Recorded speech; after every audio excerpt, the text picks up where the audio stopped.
বিসমিল্লাহির রহমানির রহিম।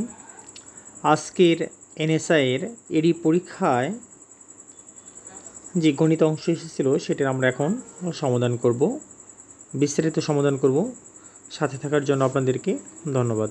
শুরু করা যাক। সেটা বলছিল, প্রশ্নটি আগে দেখে নিন। Two truck 300 kilometre away a travelling towards, মানে একে অপরের দিকে, each other with a constant speed.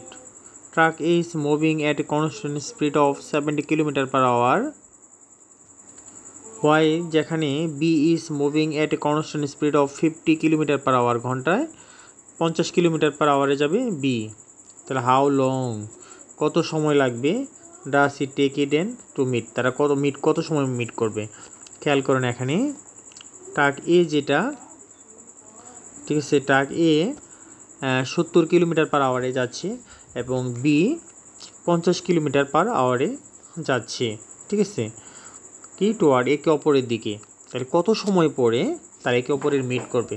মনে করেন ট্রাক এ, এটা হলো এ, এদিকে যাচ্ছে, আর এটা হলো বি, ঠিক আছে, এদিকে যাচ্ছে, ঠিক আছে। কত সময় পরে, মাঝখানে ডিস্টেন্স দেওয়া আছে, কত দেওয়া আছে, 300 কিলোমিটার, 300 কিলোমিটার, ঠিক আছে। তাহলে এ ধরে নিই তারা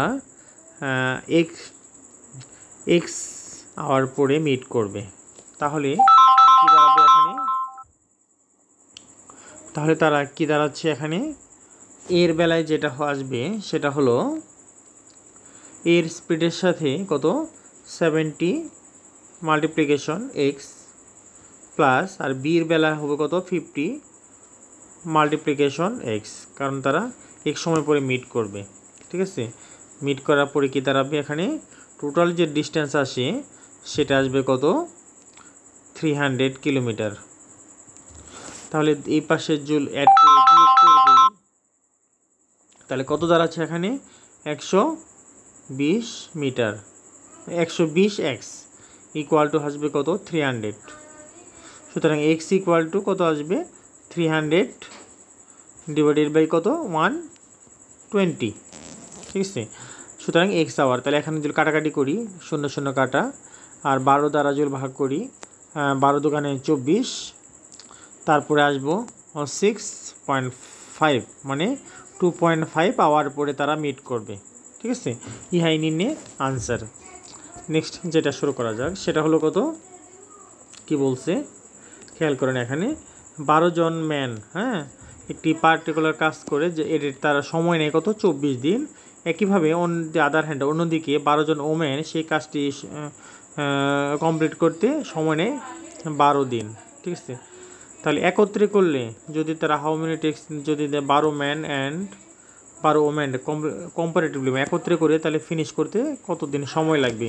খেয়াল করেন প্রথমে 12 জন ম্যান, এরা যদি আমরা একদিনের কাজ 24 দিনে করে একটি কাজ, 24 ডে এতে করে কত একটি কাজ, সুতরাং একদিনে কত করে 1/24।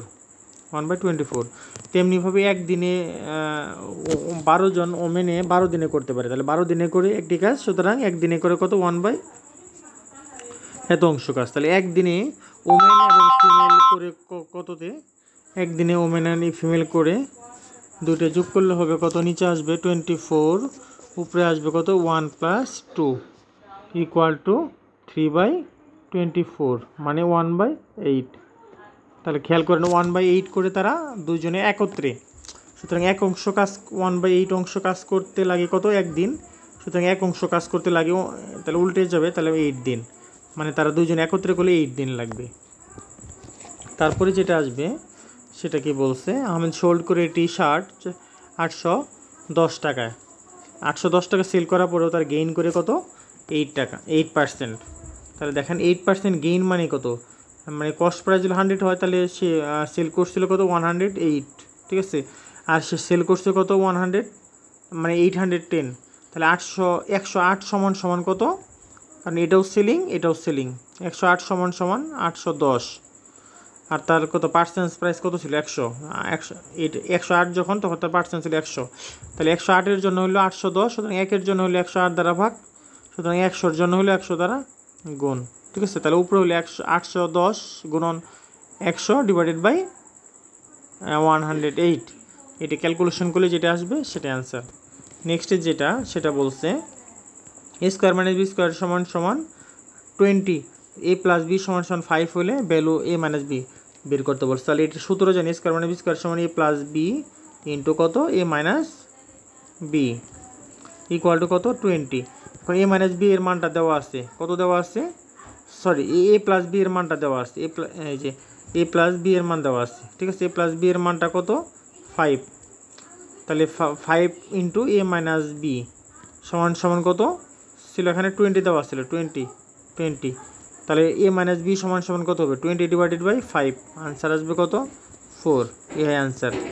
তারপরে যেটা আসবে সেটা হলো কি বলছে এখানে, এক্স প্লাস ওয়াই এর মান হলো 5, এক্স প্লাস 4y সমান সমান আসবে 4, what is the value of, এটার মান বের করতে বলছে। এটা করার জন্য প্রথমে যেটা সহজ হয়ে আছে সেটা হলো যেটা দেওয়া ছিল এটাকে উৎপাদক করতে হবে। প্রথমে আমরা 4 কমন নিব, তাহলে X square plus 5xy plus 4 4 16 Y square, এই ভিতরের উৎপাদক করলে আমরা এক্স প্লাস ওয়াই একটা পাবো আর একটা ফ্যাক্টর পাবো এক্স প্লাস 4y, তখন মান বসা দিলে হয়ে যাবে। মানে 4 কমন নিলে এক্স স্কোয়ার প্লাস তারপর এটাকে কমন নিলে হবে আমরা জানি কত 4xy প্লাস আরেকটা হলো শুধু xy প্লাস 4y স্কোয়ার, ঠিক আছে। এটাকে 4 কমন নিলে এখান থেকে যদি x কমন নেই তাহলে হবে কত এক্স প্লাস এক্স কমন নিলে 4y, আচ্ছা, প্লাস এখানে y কমন নিলে থাকবে এক্স প্লাস 4y, ঠিক আছে। এই মান দুটো বসাই দিলে হবে, মান বসাইলে কত হবে 4 ইন্টু একটার মান আসবে কত 5 আর একটার মান আসবে এক্স প্লাস 4y মান 4, তাহলে 4 4 16 5 16 80 আনসার, 80 আনসার। তারপরে যেটা what is the probability of getting a some of 6, মানে যদি 2 ডাইস নিক্ষেপ করা হয়, মানে দুইটা যদি ডাইস নিক্ষেপ করা হয় তাহলে তাদের যোগফল 6 হওয়ার সম্ভাবনা কত। দুইটা ডাইস নিক্ষেপ করা হলে মোট ঘটনার সংখ্যা হলো কত 636 হবে নিচে, আর অনুকূল ঘটনার সংখ্যা 6 হওয়ার যোগ সম্ভাবনা কত 1 আর 5 একটা আসবে হতে পারে, আর একটা হলো 2 এবং 4, আর একটা হলো 3, আর একটা 3, আর একটা হলো কত 4, তারপরে 2 আসতে পারে, আবার আসতে পারে কত 5 1 আসতে পারে। তাহলে কয়টা হলো এখানে টোটাল 1 2 3 4 5 5, তাহলে নির্ণয় আনসার হলো 5/36।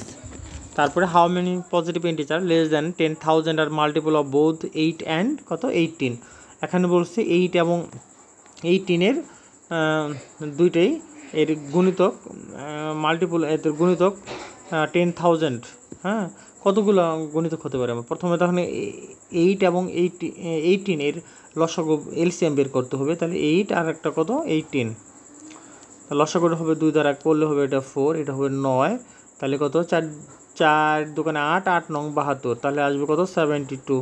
এই 72 দ্বারা যখন আমরা 10,000কে ভাগ করব 1 2 3, এটাকে যখন আমরা 70 কত 72 দ্বারা ভাগ করব, যেটা আনসার আসবে, ঠিক আছে, সেটাই। যদি কিছু ফ্র্যাকশন আসে ফ্র্যাকশনের পুরো অংশটা বাদ যাবে, শুধু পূর্ণ সংখ্যাটা এখানে হবে আনসার, কারণ অতবার মাল্টিপল হবে, অতগুলো দ্বারা ভাগ করা যাবে অতবার, ঠিক আছে। তারপরে যেটা আসছে সেই অঙ্কটা দেখি। 5 বছর আগে কি বলছে এখানে 5 years ago the ratio of father's is to son is ছিল 5:1, তাহলে খেয়াল করেন এখানে 5 বছর আগে তাদের অনুপাত দেওয়া ছিল কত 5:1, তাহলে কত হবে মনে করি 5 বছর আগে ছিল 5x ছিল আর একটা ছিল x, তারপরে তো 2 বছর পরে the father age will be 3 times his সনের age, what is the ratio of their present age, তাহলে এটা ছিল 5 বছর আগে, তাহলে বর্তমানেটা কত 5x প্লাস 5 আর এটা হবে কত x প্লাস 5, এটা হলো বর্তমানেটা। তারপরে 2 বছর পরেটা দেওয়া আছে, 2 বছর পরে কত হবে এখানে মনে রাখেন, মনে হলো এটা কিন্তু বর্তমানেটা 5x প্লাস x, এটাও কিন্তু বর্তমানেটা। আর 2 বছর পরে যেটা আসবে সেটা কত আসবে এখানে 2 বছর পরে আসবে কত 5x প্লাস 5 তো আগে ছিল, তাহলে এখানে এর সাথে 2 যোগ মানে 7, আর এটা আসবে কত x প্লাস 7, ঠিক আছে। এখন 2 বছর পরে তাদের রেশিও, মানে এটা রেশিও কত বলছে এখানে, আচ্ছা 3 টাইমস মানে এটার 3 টাইমস, মানে এটা ইকুয়াল টু 3 মাল্টিপ্লিকেশন এটা।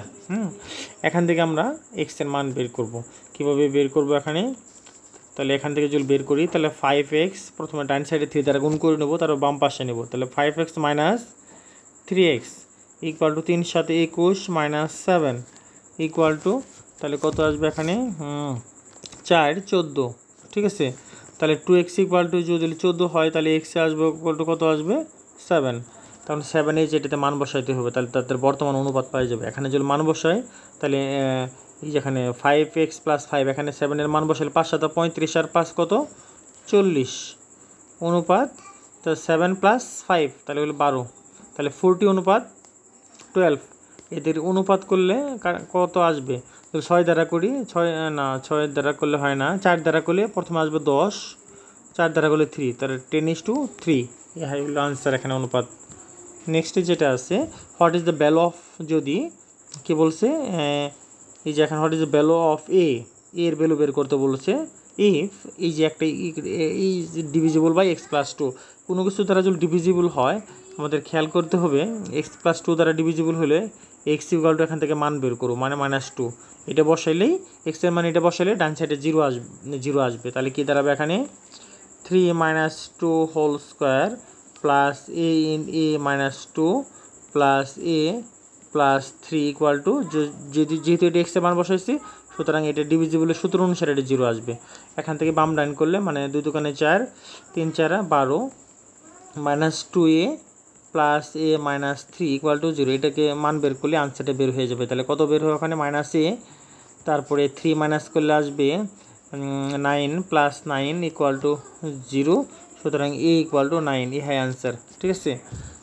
তো দেখেন ক্যালকুলেশনটা ঠিক না থাকলে ঠিক করে নেন। তারপরে আছে যেটা আছে বলছে কি বলছে এখানে এই ট্রেন এত মিটার লং, এত 45 কিলোমিটার/আওয়ারে যাচ্ছে, যদি ট্রেনটি ক্রস করে টানেল এত মিটার লং হয় তাহলে যে টাইম কত নেবে, যে টাইম টেকেন কত সময় নেবে। তাহলে প্রথমে যেহেতু ট্রেনের দৈর্ঘ্য এবং টানেলের দৈর্ঘ্য অতিক্রম করতে হবে, তাহলে কত ট্রেনের দৈর্ঘ্য 220 মিটার যোগ টানেলের দৈর্ঘ্য 260 মিটার, এই দৈর্ঘ্যটাকে যোগ করে নেব। তাহলে কী দাঁড়াবে এখানে এই দৈর্ঘ্যকে যে সময় নেবে, সময় সমান সমান দৈর্ঘ্যকে, এটা যেহেতু যোগফল একটা মিটার, ঠিক আছে, এই মিটারকে আমরা এই যে বেগ দ্বারা ভাগ দেব, তাহলে আমরা সময় পাবো। মানে সময় time equal to distance divided by velocity. Velocity এখানে 45 কিলোমিটার, এই যে কিলোমিটারকে আমরা কনভার্ট করব যেহেতু এখানে মিটার আছে, ঠিক আছে।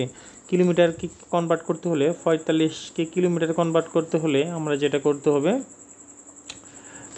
এটাকে কিলোমিটার 1000 দ্বারা গুণ করতে হবে, ঠিক আছে, 3600 দ্বারা ভাগ, মানে 5/18 দ্বারা গুণ করলে আমরা পেয়ে যাব, এখানে মিটার/সেকেন্ড পাবো, ঠিক আছে, সেকেন্ডে এত মিটার পাবো। তাহলে এটাকে ক্যালকুলেশন করলে 45 গুণন 5 ডিভাইডেড বাই কত 18, তাহলে এখান থেকে এটাতে ভাগ করে দেব। তাহলে কত দাঁড়াবে এখানে 45 গুণন 5, আর নিচের 18টা উপরে যায় গুণ হয়ে যাবে, ঠিক আছে। এটা জাস্ট ক্যালকুলেশন করলে যেটা আসবে এত সেকেন্ড সময় লাগবে, যেহেতু আমরা মিটার/সেকেন্ডে এখানে কনভার্ট করে দিচ্ছি, ঠিক আছে। ধন্যবাদ সাথে থাকার জন্য। আর এরকম ভিডিও যদি আমরা নিয়মিত পেতে চান, ঠিক আছে, তাহলে সাবস্ক্রাইব করে সাথে থাকুন। থ্যাঙ্কস।